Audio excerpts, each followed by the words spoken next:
What's up, everyone? Welcome back to another episode of the Sixth Round Podcast, episode 29. Let's go. We're getting up there. I love it. And what a day we had. It was a great card going into it. We had some fights fall off, which, definitely made it not as great. Wonder Boy Michelle Pajeda fell off yesterday at the weigh-ins. It's understandable. Wonder Boy, he's like, oh, I'm old, so it's like, I've had people do that before, and is just a factor in the fight. He's like, I'm looking for the title, I'm not doing it. There until to be exact. Yup. There until, and no, it's like, what, like, people are, like, okay, so there are a lot of people who are discussing, like, what should the punishment be for people missing weight and stuff, and, like, one of the things is point deduction. I would actually like to know how many fights have been won by decision by the person who's missed weight, because I actually don't think that's a good way to do it, because I feel like most of the time they win via finish. No, yeah, probably. I would definitely love to see the stats on that. But it just sucks that we lost that fight. That was going to be real fun. 15-7 going at it at welterweight. Definitely going to change things around.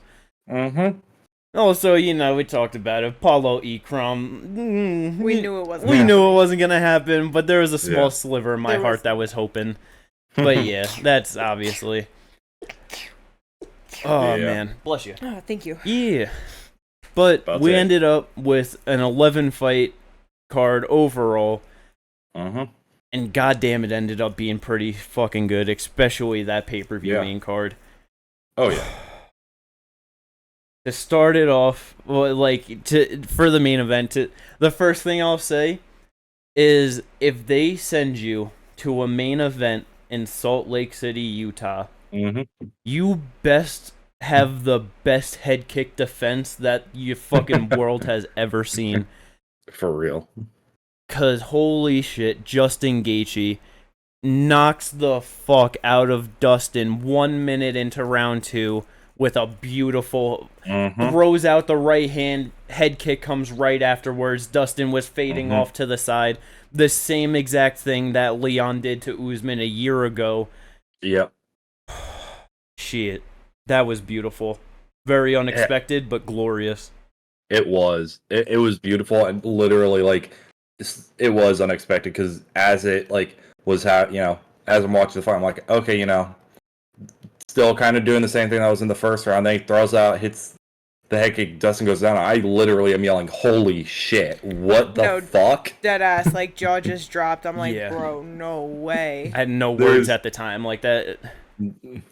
I mean, shit also just ended, not even 2 hours ago, hour and a half ago or something. But, yeah, that Dustin... I don't know what I haven't pulled up the scorecards or anything. I'm kind of interested in... looking at that, but I felt like I don't know how you felt about that, because haven't talked about it obviously, but I thought Dustin won the first round. First round, I want to say he won just because he had the better shot that hurt Gaethje more. Yes, but Gaethje was landing those very hard leg kicks, was landing and was winning a couple of those exchanges. It's it was kind of back and forth. So do you count the cumulative damage of the leg kicks throughout the round, or that one punch that he was still really hurt landing Gaethje? Good either way, punches too, I just feel like it was a pretty toss-up of a round, but I wouldn't be surprised if they gave it to Dustin. Yeah, so with that, two of the judges, Derek Clearly, Ron McCarthy, gave the first round to Dustin. The one judge, Junichiro Kamijo, gave the first round to Justin Gaethje. So honestly, I couldn't be mad either way. Exactly, honestly. Like you said, as the first round was playing out, I'm just like, damn, Gaethje's doing good. He's doing such good work. Like you said, started off with 3 leg kicks before throwing anything else, and I was just like, oh man, because I was saying, just the other day, oh, you think he's going to revert back to throwing more leg kicks because you brought up that he hasn't been throwing as many kicks, in his recent fights. And I'm like, well, they were, fucking with Dustin the last time. You think he'll go back to that? And, right off the bat, just straight to the leg kicks. Yeah, about 2 of them in, Dustin started picking up the pins, and that's when you know it's he's getting frustrated. He needs to, all right, I need to do something, and... Yeah. Oh, man. Counter shot to Gaethje was great. Yeah, go on. Yeah, no, with like Gaethje not throwing like a lot of leg kicks, like in his last 2 fights, Charles Oliveira is very much like not heavy on that front foot, very Muay Thai, like bouncing on that 100%. front foot. Same with Fiziev. Fiziev, world class kickboxer, and is able to check those types of kicks, able to just stay light on that front foot. So like it's hard to get those type of kicks off on those two. But it's like, yeah, Poirier, very boxing oriented, very heavy on that front foot. So yeah, no, it makes complete sense that Gaethje would revert back to doing a lot more leg kicks because shit, why not? No, for sure. It works. And even just like, before the fights, just watching like back some of the fights, and his fight with Michael Chandler, that's just another great example. He was smashing Chandler with some big leg kicks in that fight, and just again like another real front foot heavy boxer, you know what I mean? Obviously him and Dustin are way different styles of boxing, and like how they actually fight, but it same stance like kind of thing overall, where it leads to the same outcome, just same thing with Habib. Not heavy on the boxing, but heavy on grappling and trying to go for a takedown. So you're going to be heavy on that front foot to be able to shoot that shot. Well, yeah, well, I mean, because with that in his hand, like thing. he as a stand-up, he was definitely straight boxing for the most part. He wasn't really throwing. Well, kicks, he wasn't throwing kicks, but he also wasn't checking a lot of kicks, and he, again, heavy on that front foot because he's a grappler. He's trying to go in for the takedown. You need to have that push off with that front foot to be able to get those type of takedowns. So, honestly, besides for those two, like the last two after that, very Muay Thai, kickboxing, heavy fighters. Like, hard to get those types of kicks off. And, like, I wonder how much that played a role in the head kick also landing. Was just like, he's going to throw this punch, but it's also he's going to probably throw an inside leg kick, and all of a sudden just comes over the top. Yeah, and... it really did just come out of nowhere because, as you're saying, first round, super back and forth, very competitive. Dustin landed that beautiful left hand on Gaethje's eye that ended up cutting him and was really bothering him. Well, actually, I don't think it was that left hand that cut him open because it was more on the side, I think. But either way, he ended up getting the lead right hook. Side. But I think it was that lead hook that got him at first. Yeah. That cut him, and then that... Now that both of their lead hooks were landing so nice on each other. Oh, yeah. But that, like, left hand did land right here on the head. So it was, like, because he was turning away this way when he got hit with it. Yeah. So it definitely did affect the eye. No, for sure. Gaethje was pawing at it for a little bit. It was definitely a problem. But started bleeding. Yup. But, oh, man. Gets the BMF title. Motherfucking Masvidal's like, I'm not even wrapping it around your waist. I'll just put it over. Shit on his shoulder. Yeah. It's like... He's such a bitch, but it's so funny because he stays true to his, like, salty behaviors. No, yeah, exactly. It's like... He's just going through, I was going to say, like, I kind of love it.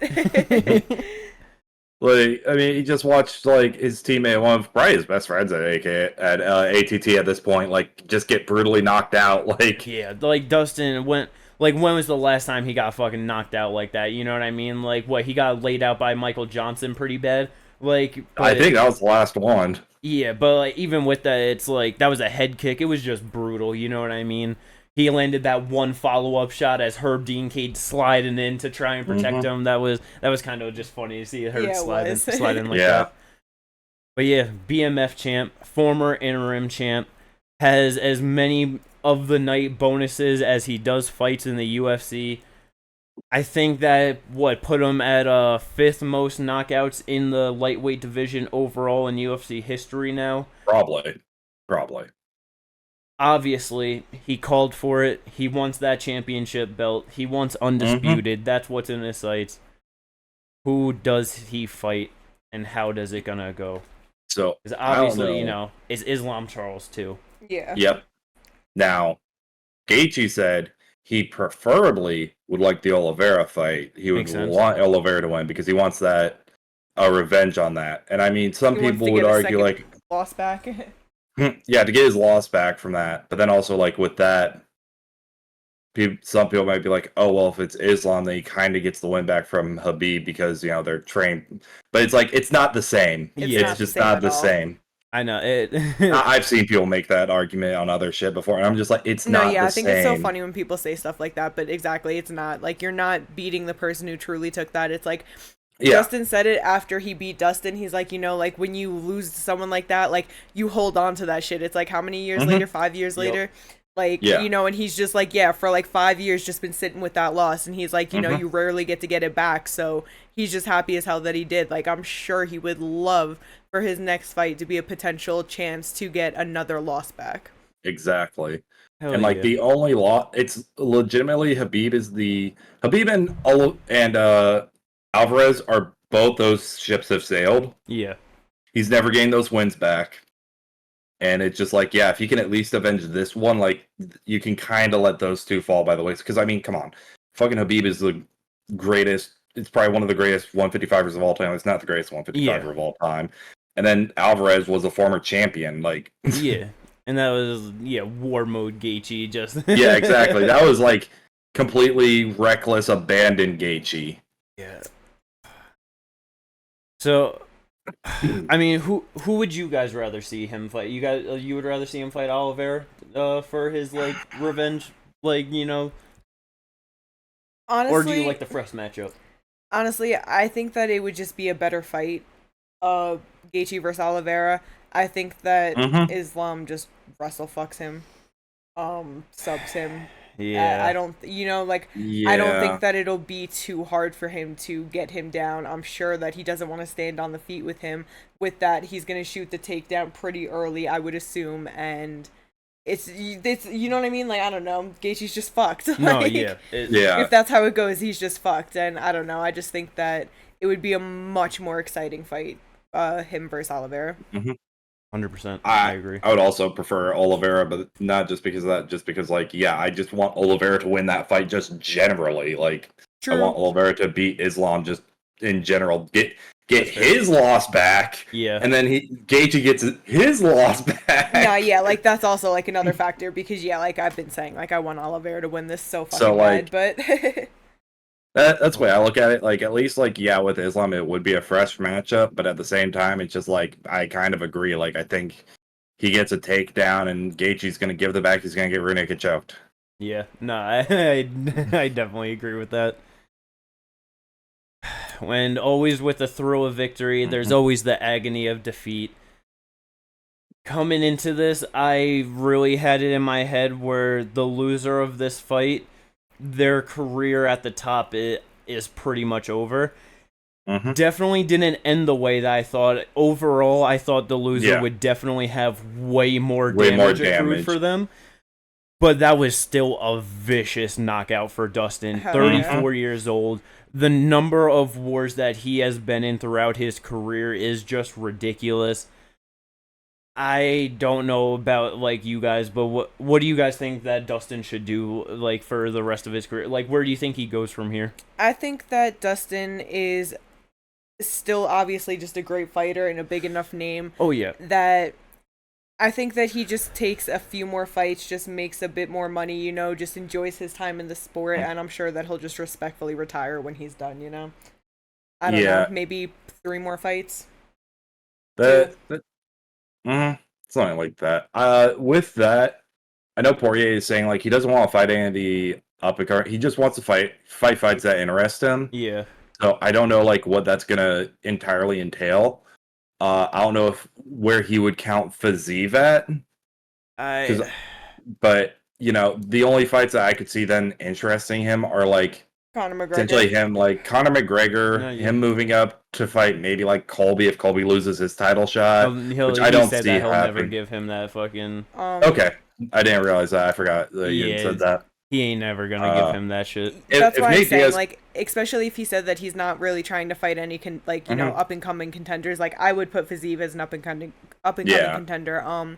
You know, like, obviously, like, he's at the top of, like, the top 10, like, he's fucking at number 6. Benny didn't interest him, you know what I mean? Exactly, like, you know, so... No, I know. I really think that, he's just gonna sit around, just wait for these big fights, just, whatever interests him, whatever he just, I don't know.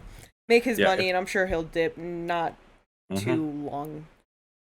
I mean, I know Nate Diaz is saying he'll come back to the UFC after the Jake Paul fight, so, I mean, I know Poirier still has beef with Diaz, and he said he'd like to beat him up, so, like, I honestly think it could be, like, I could legitimately see it being he fights Diaz, then he fights McGregor, and then he retires. No, and you can flip those in either way you want. No, for that, and that's what I was thinking too, because you know, it's like I can easily see him, you know, having like more fights, you know, and fighting like yeah, 3, 4, whatever. But it's like, but that's the thing. It's just there's not the names around anymore that he's saying that like interest him, and like because it's like what unless Oliveira like loses to Islam and then like loses another top fight or something, you know, then maybe like if Dustin beats Conor in like a quadrilogy, maybe he looks for like, you know, a rematch with Oliveira or something. Like Or I feel like at most the two names with you said, and maybe an Oliveira rematch. and if then the even things with line a up. possible third, and obviously this is just like, you know,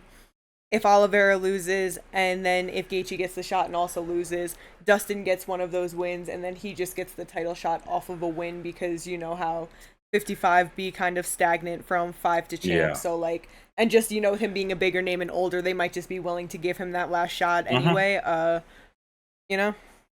Shit, 2 years down the road or something like that, maybe they fucking do the trilogy with Dustin and Justin. They're 1-1 apiece, you know, like Yeah, like you know, that's also a who knows like possibility. how.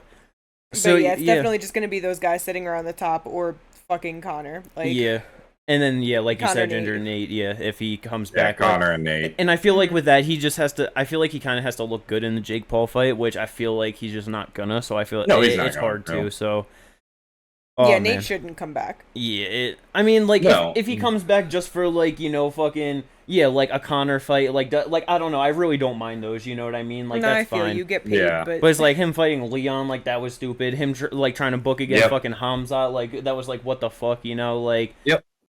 But yeah. Yeah, Either Hamza way though, looked that aggressive, fucking main fuck him. event. No, I mean, from what I expected, I thought it was gonna be like a war going into the third round and like, you know, back and forth. Definitely didn't live up to that, but holy shit, just what a performance from the highlight. hell yeah. Fucking Justin Gaethje, man. The true BMF of the UFC. Let's go. Yep. And that's going to bring us into another fight, which ended in such a different fashion than I expected. Poatan gets the split decision over Jan Blachowicz. Not a fight that I thought was going to decision. This is definitely a fight that was affected by Salt Lake, in my opinion. No, yeah, for sure. Yeah. You could see after the first round that both of them were tired. And the second round, Jan was gasping for air. Fuck. Yeah. Like, I feel like Alex wore it a bit better, but, like, when you really paid attention, you could see he was taking those deeper breaths. He was just a much slower, like, it for sure was one of the most affected fights on the card by, like, the altitude. Oh, yeah. Yeah, because like you said, by third round especially, too, like, you could see, like, he was sweaty as hell. Yep. Like, the movements Just were looked so tired. much slower. Like, yeah, everything. It just... God damn it. It just really sucks that, you know, just... This fight just could have been so much better than what it was. It was not a great fight overall. Jan unexpectedly does the smart thing, gets the takedown, or goes for the takedown right away in the first round. And gets it. Yeah, gets him. He does get it eventually. Ferrero was just working on the fucking guillotine, like, was just threatening for a little bit, you know, but just not really, like, anything, like, real. And, yeah, just got a whole bunch of control time. Round 2, gets another takedown, gets some more control time, but Poatan started landing some good shots that round. He was landing some nice body shots, some good leg kicks, right hands up top. That was definitely a much better round. So I don't know with you, Ginger, how did you score that fight? Like I don't know if you thought that like maybe Jan should have won, because I know just streaming watching it, there were people that thought that thought that Jan should have won. I don't know how you feel. Jan obviously won the first round. Besides for that, like, guillotine attempt that really wasn't going anywhere. Like, Alex wasn't really doing anything. I didn't think it was a 10-8, but I was having a conversation with someone on Twitter who did believe it could be a 10-8, because, like, Jan was... He had the back forever, and he was, like, getting in on those, like, rear naked choke, neck crank attempts, like... And those were a lot more close than that guillotine was. And so, like... Oh, yeah, 100%. Not even... Yeah. I could see, like... The way that they were putting it at 10-8, but, like, in my opinion, it was still just a 10-9. Yeah. Like, there just wasn't enough for me to push it to that 10-8. Poatan obviously won the second round. Like, I think that's pretty obvious. Well, I mean, like, I don't know. I guess, yeah, people people thinking that Jan won that, and Jan was pretty surprised with its decision too. So I'm assuming that he thought he won the second round. You know what I mean? Bro, I think most people are thinking Jan won the third round because people are not smart and thought that takedown secured him that round. Like, it was third round was a pretty back and forth round, and just I had it obviously for Peloton 29-28. Like, I thought it was clear that Alex had won, but Yeah, like I know for me with the second round, like yeah, Jan had the control time, but he wasn't doing anything with the control time. Yeah. It was a significant amount of time. How much exactly? So in the second round, he had 1:57. Okay, so it wasn't even half the round, you know. I didn't realize that it was that little. I thought it got into at least 2 minutes, but still, yeah. So he didn't even have half the round. There was no real, like, there was no submission attempts. He didn't do anything with it. The ground and pound wasn't crazy. Like, he wasn't fucking him up. So once it got to the feet, like, Alex was just landing more. The shots were more impactful. He hurt him. Like, Jan was clearly gassed at that point. Like, I just thought that he did more. It was a Alex round. Yeah. I don't know. No, yeah. I feel like people give way too much credit to, a takedown and being held down, but absolutely nothing is being done. So, like, it doesn't even count towards anything except for control time, which is the bottom of criteria. Like, yeah. And then for the third round, it's like, crazy. It was really back and forth and shit. And yeah, Jan got that takedown, but Alex still was outstriking him and just had the more, like, just the bigger shots. Yeah. Yeah, just 45 seconds of control time. Exactly. Like, it wasn't shit. It wasn't anything crazy. No. It just...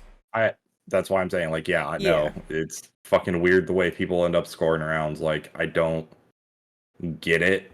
Because it's just like... I understand, like, you know, sometimes, like, when you're just watching it live, like, you just have certain things in your head, and especially if you have specific bias towards people, then it's just easy for you to sway, especially when they're close rounds, but overall, yeah, like, when you really look at it, I thought it was easy for Alex. I do see how it was split, like, you know, but definitely a close fight. It was a lot closer than, like, during this fight, like, my first thought was if Jan is able to get you down and kind of control you in this way, like, good luck, because, like, Ankalaev would have finished that fight. Or he at least would have won that fight 30-27. But that's the thing that's, like, yeah, but... If he did the smart thing. Yeah, if he did the smart thing, which he very easily could, but it's like, yo, those leg kicks, though, because Jan did a pretty good, like, Pereira only landed 30%, like, total strikes overall to the legs. Jan did a pretty good job of checking them, and overall he does. Yeah. Yo, Magomed was, like... Yeah. But that's the thing. In that Jan fight, he was there for the taking every time on the leg kicks. No, yeah, like... but that's the thing. Magomed wasn't doing the smart thing during that fight because we all were saying, Jan is not great off his back, take him down. Yeah. Like, that's kind of the thing. It's like, if he at least plays it smart against Alex, like, he'd be able to win that fight, but he would have to play it smart.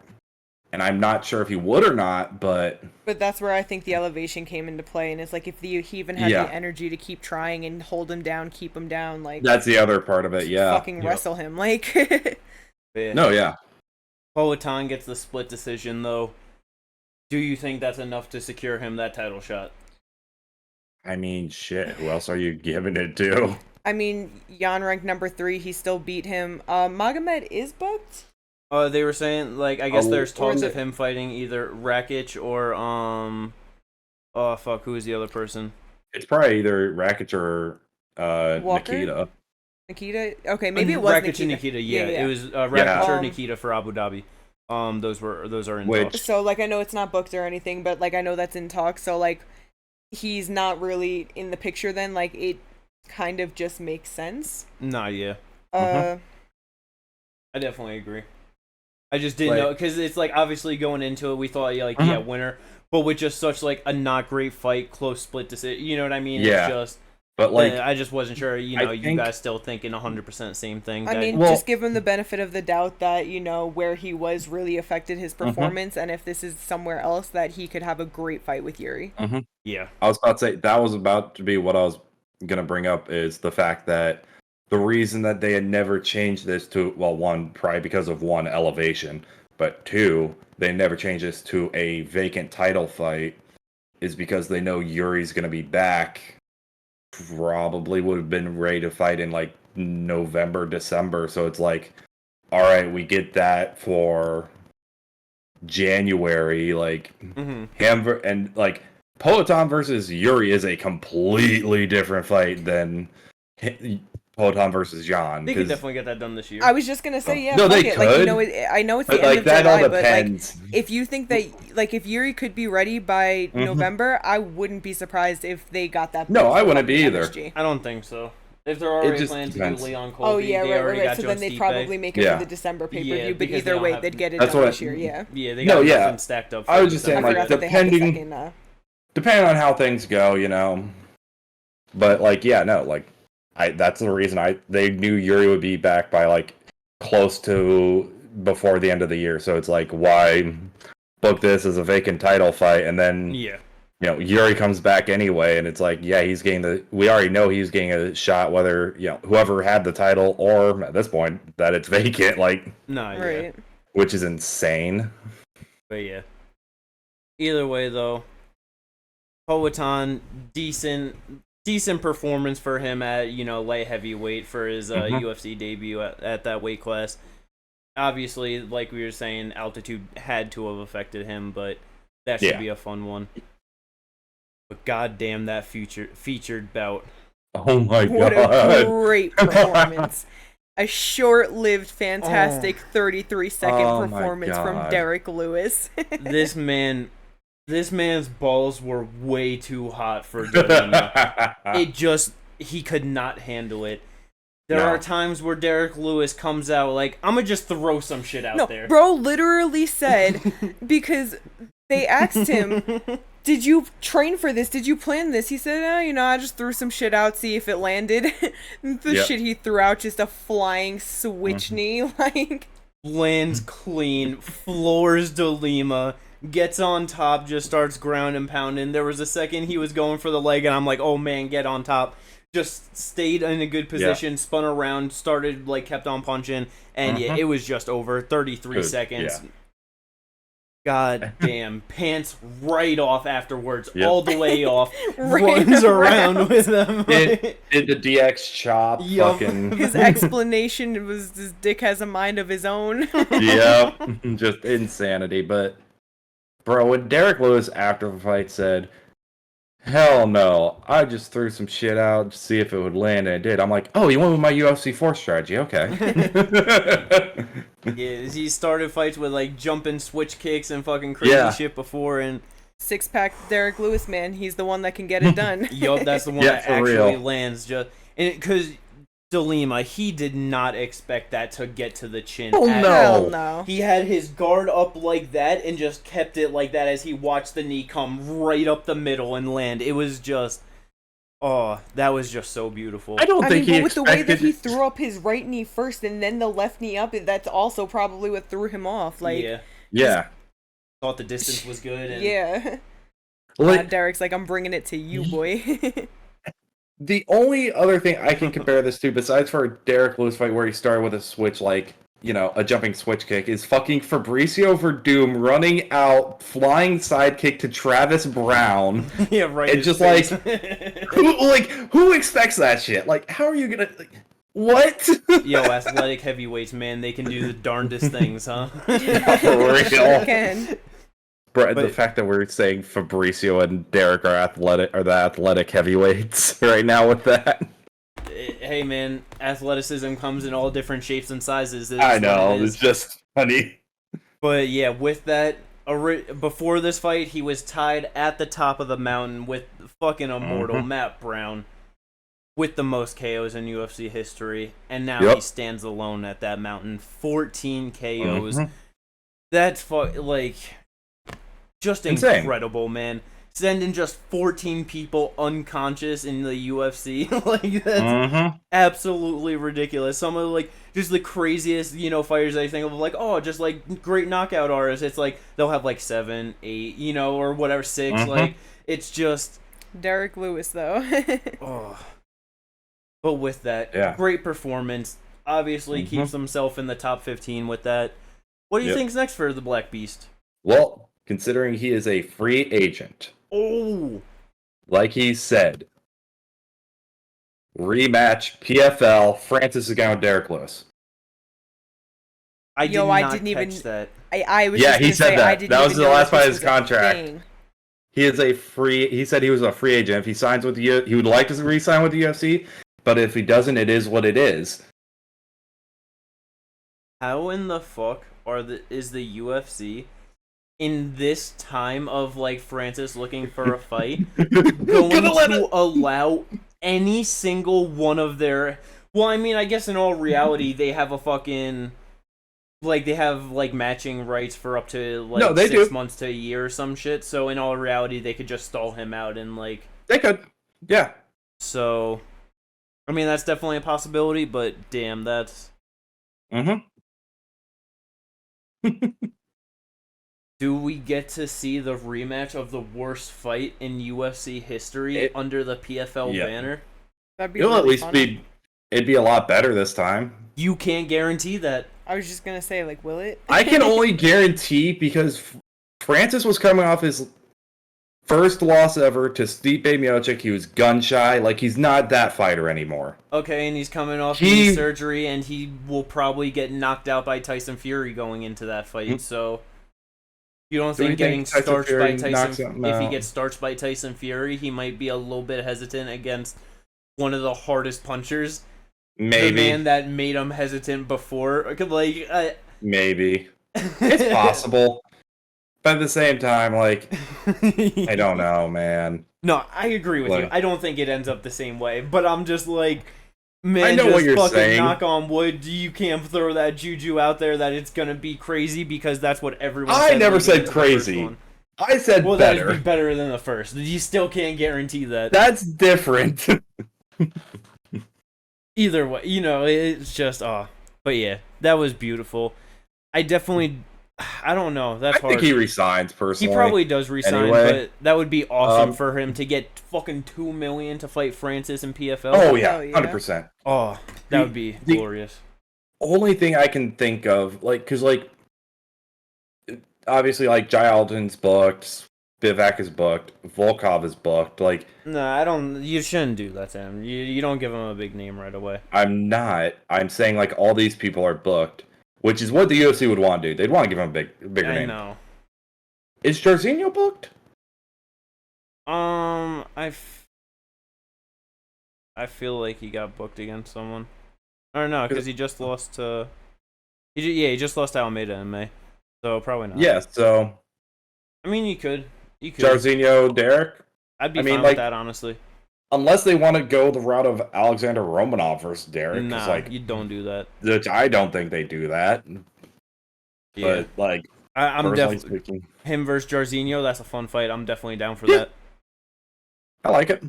Yeah, but UFC needs to fix their rankings. Yeah, they do. Oh my god. Curtis and Tom both at 5, no number 4, and no number 15. Well, yeah, they got rid of it because Blagoy's not. Yeah, they literally can't have 15. They actually I'm completely fine with that.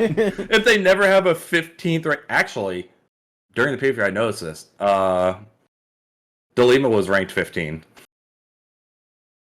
All right, sure. It was dumb. Like, I'm like, okay, he's 15. Yeah. When did this happen? Great shit from Derek Lewis, though. That was absolutely awesome for him to get back on his winning ways with that. And now we have to talk about it. Let's just get through it. The saddest. We knew it was gonna be sad. I guess Ginger didn't think so because he had Tony winning, but look, he was looking good until that eye poke. That's all I'm gonna say. He's looking alright. He wasn't looking good enough. He looked better than the Nate Diaz fight. I'll give you that. But Bobby Green sleeps him in the third round with 6 seconds left. Oh my! He was so close to just. It was a sad enough fight as it was. Yeah. But gets the arm triangle choke. Tony, you saw him fighting with everything not to like tap in that and literally kicking his legs at nothing in the last like second and a half until he just was asleep entirely. Yep. Oh man, yeah, that was just heartbreaking to watch. Yeah, puts him on a 6-fight losing streak now. What that fucking was that tie BJ Penn almost with, or was BJ at 8? I think of a losing streak before BJ was... they. Yeah, I think he might have been at 7 or 8, but I'm pretty sure like Sam Alvey or some shit, or it was Ed Herman, one of them that was on like a 6-fight losing streak, still had like. Mm-hmm. But yeah, just. He Man. needs to stop fighting. Yeah, that 39 years old, like he went from a historic winning streak in the lightweight division, 12 wins in a row, to now 6 losses, being finished in 4 of them. And 3 of them were, really all of them were really sad losses, but like the Nate Diaz one wasn't as bad, but like he was getting touched up by Bobby Green, gets put to sleep, you know what I mean? Like, gets put to sleep by Michael Chandler. Doesn't get dropped by Gaethje, but that was just like that was a life-altering fight, like that. Yeah. By the way, BJ 7. 7, okay. And then right before the 7-fight loss streak, he had a draw with John Fitch. Gotcha. Okay, so I think that's what it was. It was 8 fights unwinning. So like, which is insane. Like winning against Matt Hughes, losing, like draw with John Fitch, then losing to Nick Diaz, like. That's kind of a weird little run right there after losing to Frankie Edgar twice. Like that is a weird run right there. Nah, yeah, but like you said, Tony should definitely hang it up. It just good for Bobby. 45 fights in his professional career. He has 30 wins now. Just definitely a fucking veteran in the lightweight division. But yeah, that was just sad. Look, I saw a tweet that I absolutely agree with. Just go ahead and just cut Bobby Green. Nah, I know. I know. Tony. That's just. But from one sad fight to a wild fight for as long as it lasted, Kevin Holland gets the first round Darce choke over Michael Chiesa, 239. Wowie, oh wowie, huh? That was like, yeah, beautiful. That was, bro. Every time Holland was just putting his hands like close to Chiesa, the reactions from him were so terrible. Covering up crazy and just ducking and moving all over. It was, that was just so bad. Like that, you cannot be reacting like that to just nothing. From such a dynamic striker like Kevin Holland. Like. Did not take long, just started placing nasty knees up the middle, shoots on a takedown, sprawls out, wraps up the Darce, and that shit was just done. Yeah. Like, that I did not expect that. You think it just has to do with not fighting in a while, coming off of 2 losses and not fighting in damn near 2 years, like. Yeah, big spot, big opponent, like big name, just coming off back problems, like that's kind of what I would expect. Yeah, that shit sucked though for Michael Chiesa. I was so sad for him. That just, oh man. Like I thought Kevin Holland was gonna win, but yeah, that was just not that way. Yeah, definitely not that way at all. It is weird for someone who specializes in submissions that he has lost by submission 5 times. It'd be like that. See, that's the thing is I feel like it's not weird at all because when people like I don't know, when they're like specialized in submissions, they're more willing to go for them, roll for things, but also put themselves in positions to get submitted. Fair. So especially as they get hurt, they're gonna go to what they know, and that's gonna be grappling. And exactly. No, yeah. I mean, shit, Tony is fucking amazing black belt, and you know what I mean. Like, got subbed by Bobby Green and Nate Diaz back to back. Like, like that's. But yeah. That great shit from Kevin Holland. He will definitely. He was obviously gonna be in the top 15, and he will probably get himself a big fight in that division afterwards. Which is weird because then he called because there's not a BMF title in the 170 anymore. Like he was saying he might bump back up to 185. I'm like, no, Holland. You're good. Stay. Because there's no BMF title in 185? Yeah. No, in 170. I mean, in 170? He said he likes to make his weight cuts while eating steak and having sex. Like, just... Oh, man. That's great. But yeah, that's the pay-per-view main card. Pretty damn great overall. Definitely one of like the better cards of the year. Let's go. And that's gonna take us into the prelims. And we had some fun ones. Hell yeah. Oh yeah. And the prelim main event. Let's fucking go. Our boy makes it 2-0 in the UFC. 2 first-round submissions. 2 first-round guillotines. Motherfucking Gabriel Bonfim. 15-0, undefeated. Another undefeated monster at 170. Like, god damn it, how many of them do we need? All of them, I was just going to say all of them. All of them. But, god damn. The only person I will ever see pull a guillotine, I'm at this point now be like, oh shit, that's gonna submit this dude. It's just Gabriel Bonfim. Because, like, no one else, like, I've seen, like, it is... Bro, he wraps it up so beautifully, so tight. Like, it... I have heard it called this before, and it's just so true. It is the puncher's chance of submissions. Yeah. Like, that's what it is, but Gabriel makes it work. Yeah, nah, he's fucking got that shit on lock. Yeah, guillotine choke in this one, mounted guillotine in his last one, UFC debut. It's funny, he actually only has 3. But he has bomb flu chokes, Darce chokes, rear naked chokes, arm triangle chokes, like, just all the chokes. Yeah, so he's just out there to fucking squeeze your head off. I will say, his hands tonight, I don't know, man. Yeah, he looked a little crazy out there. Way too fucking crazy. Like anyone in the top 15, he's getting slept. But like crazy in a weird way though, because like generally I feel like when you think of crazy, you think of like big sloppy shots. I feel like it was just a bunch of fast like flaily, just like just throwing them out there. Yeah, because they weren't like exactly like super big, but they were just like awkward. I don't know. So, that's why the one thing with that I'm just kind of hoping for, because you know in my head leading up to it, I thought that Gabriel was gonna put hands on him. I thought he'd hurt Giles, make him panic wrestle, jumps the gilly, gets it done.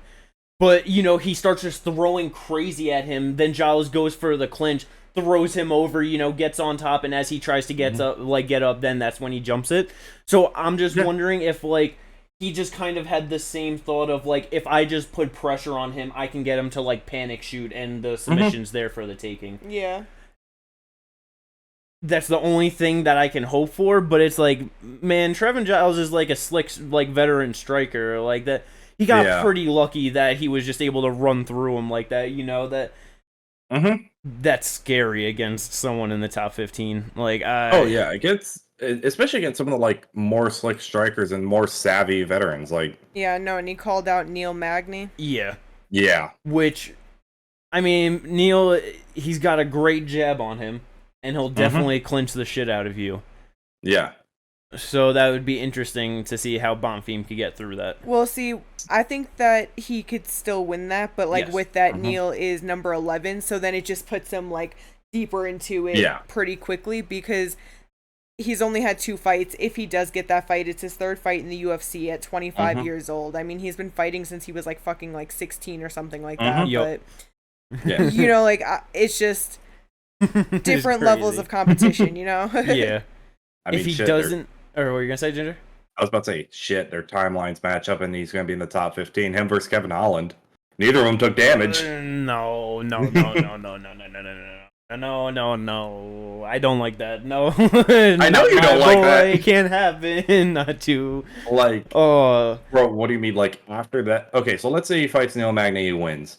Yeah. He's gonna be running into, like, either a Gilbert Burns, a Bilal Muhammad, a Colby, Jeff Neal, like... I know. He's going to be running into these people anyway. No, for sure. But that's why in my head I was going to say, if he doesn't get Neil Magny, I would honestly love to see him fight Michel Pereira, who missed weight and, you know, was not able to fight.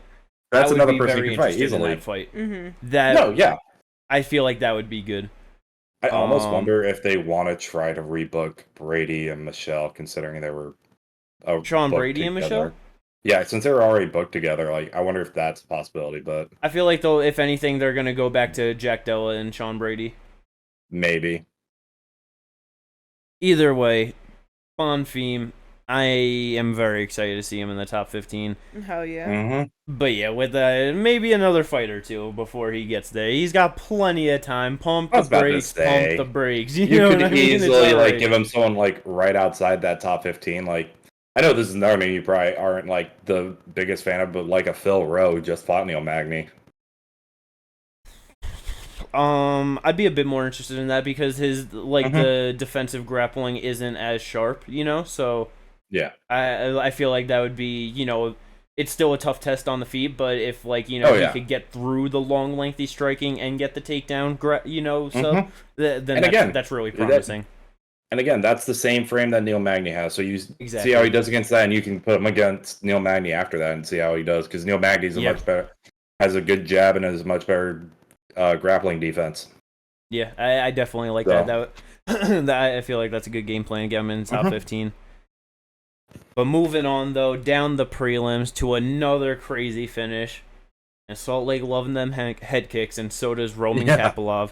Gets it done in the second round, same as Gaethje against Claudio, and that was just nice. It really was. That shit just came out of nowhere. Yeah. Fast ass fucking head kick, just standing in front of him, just pop. Yo. Yeah. That's it. Falls back and no follow up needed. Yeah. No, and that's the insane part, because I would the momentum going into the second round was almost to Claudio, because Claudio came on at the end of that first round and was he had him hurt bad really putting on Kapilov. So it was just holy shit. And then all of a sudden, momentum switch, 33 seconds, all of a sudden head kick down. What the fuck just happened? Right. Yeah. Claudio just head stiffened up, arms out. Yeah, he was done.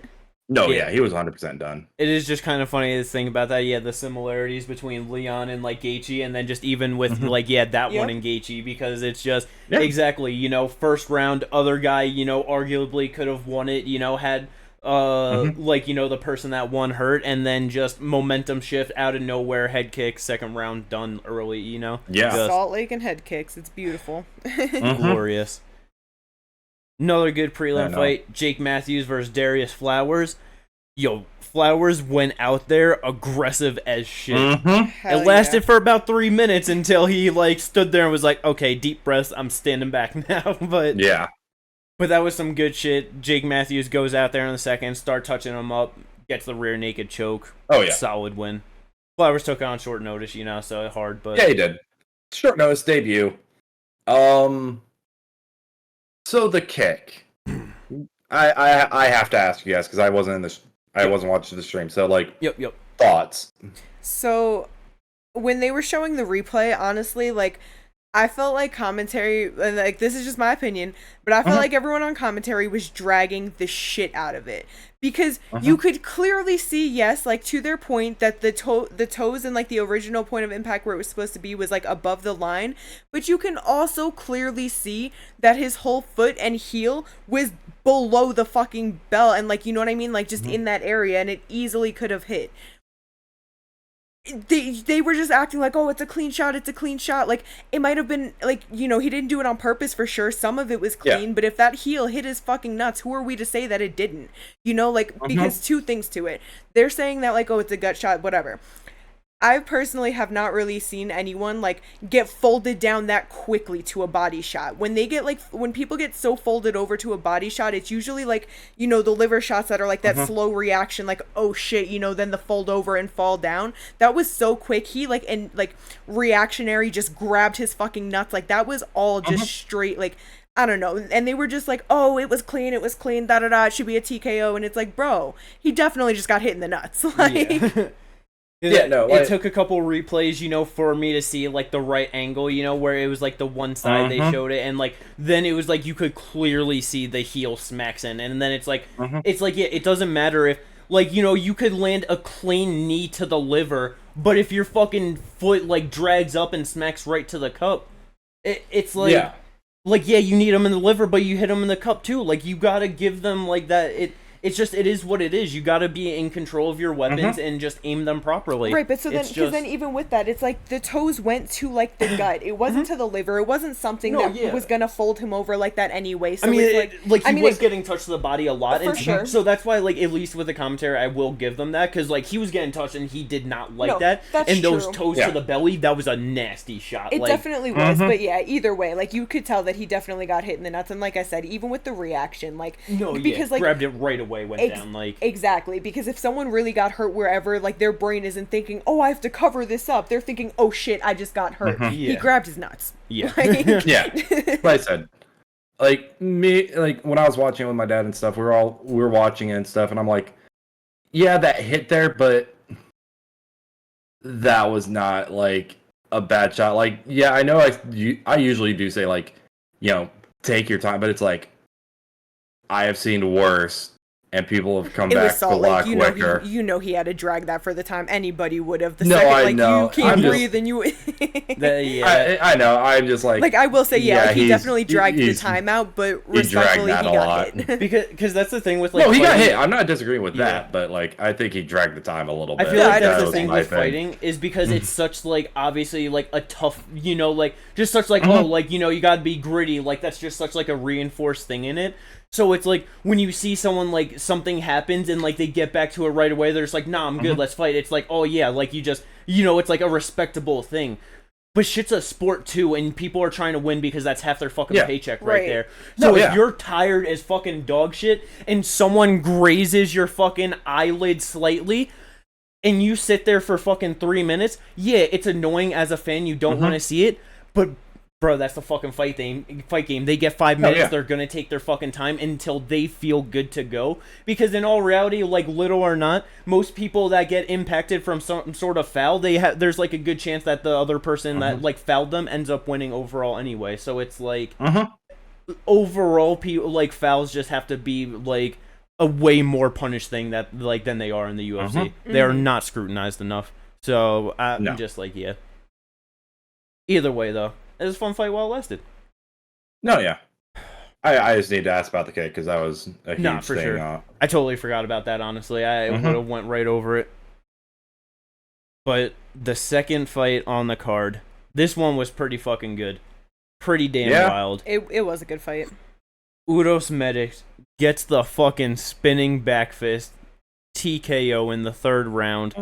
Wowee, oh wowee, I did not think that was happening. Not at all. After the first, I mean, I had it going to decision anyway, but after the first round, I definitely thought it was. You could see both guys slowing down. Semmelsberger just touching Medic up. He dropped him in the first round. Like, it was so bad. Yeah, he was just hurting him. Medic just surviving. Like, that shit was pretty crazy. The second round, you could just tell that, well, I mean, by the first round, Medic was tired. Second round, Semmelsberger was definitely slowing down, but he was still in there. And I feel like Medic got a second wind in the second round. Yeah. And, like, Semmelsberger, like, slowing down, but not entirely out of there. Third round, both of them just, like, kind of just throwing crazy at that point. Yeah, that spinning back fist. I mean, it was really, like, the forearm that connected, but... It was more the elbow than anything. Elbow, like, forearm, but... But yeah, Semmelsberger got the knockdown in the first round. Medic gets the knockdown in the third, and that was a solid fight. No fight of the night, which like honestly thinking about it, like it definitely could have gone to that one because like that really was a good fight. That's really about it, though. Yeah, but then performances, Derek Lewis, obviously that fucking heavyweight fucking switch knee 33 seconds. Yeah. Come on, that should be a fucking $100,000 bonus right there. Like, get the 100%. Fuck out of here.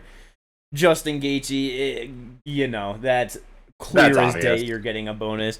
Bobby Green subbing Tony unconscious. Of course, he's getting a bonus. And then Kevin Holland with his Dars, he's getting that bonus too. Especially considering like the performance before that, all those uppercuts, the fucking knees they was landing, like he deserved that bonus. Hell yeah.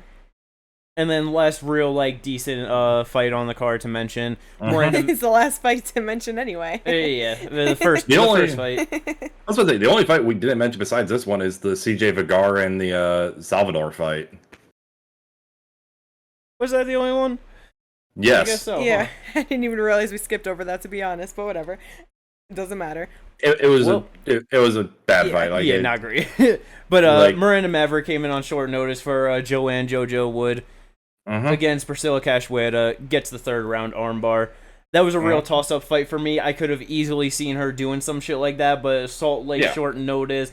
Priscilla's got some hands on her, you know. It's like I thought she might have gotten the finish, but at the end of for Tapology, I picked fucking Miranda by decision. But we'll get into Tapology right now. Matter of fact, because that's the end of the card. But Tapology though. What a night after that fight. So I lost. Yeah, as this was going on, it was like 3 fights in, and you were dead last, and it was just like, wow, this hasn't happened before. Yeah, no, it was dead last, and I was like second overall. I know, I was like, oh, you motherfucker, just. I ended up shooting up there. I got to like the middle. I wasn't dead last, so it's okay. Yup. Overall, though. Between the 3 of us, I got first place with 625 points. Ginger gets second with 535, and Caden third with 480. You want to go through the picks that really fucked you, Kate? Well, I put Priscilla by knockout, so that one fucked me. I thought that Vinicius Salvador was going to be able to get the win. And I think it was just those 2. And Dustin, that was also a... and Dustin. But I mean, like, at that point, that didn't really affect, like, my points and where I was, so it was really those 2 that, like, fucked me. Not only that, but all 3 of us had Dustin. Yeah. Yeah, I mean, if it would have just went, to the decision for Semmelsberger, I could have gotten the 75 off that. That would have helped, but, so Medic fucked me just a little bit, but... Yeah. But yeah, got 9 picks out of 11 right overall. Got 1 decision, 3 perfects, no semi. I feel like that is definitely my best night of perfects. That was pretty nice. Yeah. Derek Lewis with the first round knockout. Bonfim with the first round sub. Yep. And then I forget who my other perfect was.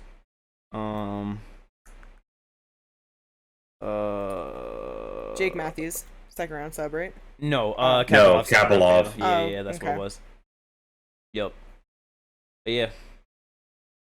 Ginger, you want to go through any of your picks? Yeah, I can real quick. I need to get back to my shit. But yeah, I got 8 right. 1 decision, 1 perfect, 4 semi-perfects. My actual picks. Solid amount of semi-perfects. Yeah. The one that really fucked me was Ferguson losing. Yeah. Because that was the one that that I didn't have the same with anyone. I thought that was gonna be the one that brought me ahead, honestly. Also, Semmelsberger dropping Medic in the first round and not getting the KO TKO, and so that would have been my perfect. That would have been another perfect for me. So yeah, I had that too. Oh man, close on so many. I thought Trevor Giles was going to be a little bit more of a challenge for Bonfim, so I had it for the second round submission. You fool! Yeah, you fool. Come on, man. He's a slick striker and a veteran. Like, I thought it'd be a little bit harder. That's very fair. My one perfect was Kapilov KO TKO in the second round, which is weird because I had Lewis for some reason going further.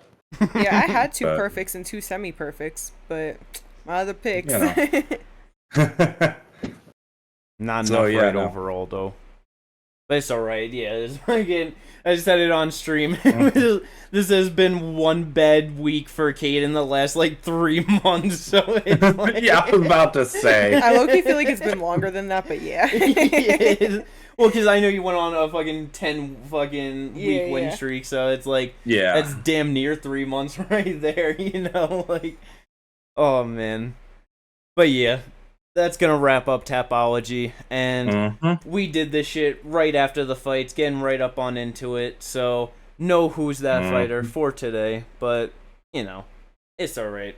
We didn't, it is what it is. We didn't need my fucking quick, sloppy nonsense at fucking midnight, you know what I mean? I think it's better for everyone. It would have been interesting to see who you went with, but... I would have went with, fucking Bobby Green, fucking Derek Lewis, and Justin, probably, I don't know. Yeah. Boring. But that's gonna wrap up this episode of the 6th Round Podcast. It was a fun one. Great shit. Oh yeah, I also wanted to do quick mention Bellator. There was some, Patricky Pitbull. He got the finish. That was nice. Moves on in the bracket. Yes, Inaugural sir. 5-weight championship for Bellator ends in 29 seconds into the first round, no contest. So that's terrible. Danny Bababello got fucking choked out in the first round by Magomedov, so that was some fun shit. Yeah, no. Okay. And then Terrence Crawford got the 7th round or 9th round TKO. It was over, 9th round TKO. Errol Spence Jr. So Yep. Yeah, he fucked him up. Yeah, that shit was fucking. His face was all fucked up in that shit. Yeah, I was seeing some highlights on Twitter and stuff. I'm glad I picked Crawford, and I'm like, yeah, I'm glad I picked Crawford to win that. I don't know shit about boxing. I don't know shit about either of these guys. But just from what was hearing, Crawford seemed like the more technical, slick guy, and Errol was kind of the more exciting, puncher. But yeah, so I just feel like highest level, you go with the slickster. But yeah, I figured just quick mention of those because I know we did kind of talk about it on the preview a little bit. But yeah, a little bit. Other than that, I'm about to watch Super Ryzen 2, so let's go. If you liked it, like and subscribe. All the links in the description, and we'll catch you in the next one. Peace out, everyone.